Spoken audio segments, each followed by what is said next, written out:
पाकिस्तान तहरीक इंसाफ ने 8 फरवरी से पार्टी के गिरफ्तार रहनुमाओं और कारकुनों की रिहाई के लिए तहरीक फाल करने का फैसला कर लिया। मजीद जानते हैं डॉन न्यूज के नुमाइंदे आरिफ हयात से। जी आरिफ, बताइएगा, तहरीक फाल करने का फैसला किया गया है, टास्क किसको सौंपा जाने का इम्कान है? जी बिल्कुल, इससे पहले इस्लामाबाद एहतजाज में इनकी तहरीक जो है तो वो उस तरह फाल नहीं थी, तो अभी 8 फरवरी से दोबारा पाकिस्तान तहरीक इंसाफ ने असीरान पीटीआई जितनी भी है उनकी रिहाई के लिए दोबारा तहरीक को फाल करने का फैसला किया हुआ है। और इस हवाले से पार्टी की जो हाई कमान है उन्होंने मकामी क़यादत को तहरीक फाल करने के लिए अहम टास्क जो है तो वो हवाले करेगी। पार्टी के अंदर चेंजेस भी होंगी, सूबाई सतह पर जो कायदीन है तो उनको भी तब्दील किया जाएगा। पहले मरहले में के दौरान जो है तो मुख्तलिफ शहरों में जलसों का इनेकाद किया जाएगा।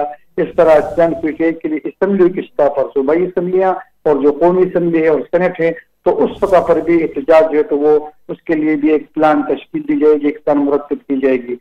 देखा गया कि पहले जितने भी जलसे हुए हैं या जुलूस हुए हैं तो उसमें फिर बाद में पीटीआई के वर्कर्स और क़यादत की गिरफ्तारियां हुई हैं, तो उन गिरफ्तारियों से बचने के लिए भी एक कमेटी बनाई जाएगी कि तमाम कानूनी तहफ़्फ़ुज़ के लिए मुतल्लिक़ एक प्लान जो है तो वो तश्कील दिया जाएगा, ताकि जल्द और जुलूस के बाद रहनुमाओं की, कारकुनों की गिरफ्तारी जब होगी तो उसके लिए जल्द उनकी रिहाई अगर मुमकिन हो। अभी जितने भी उनके पीटीआई के जितने भी क़यादत के जितने भी लोग गिरफ्तार है तो उनकी रिहाई के लिए 8 फरवरी से दोबारा पाकिस्तान तहरीक इंसाफ ने तहरीक फाल करने का फैसला कर लिया है। जी, तफसीलात से आप आगाह कर रहे थे आरिफ, शुक्रिया।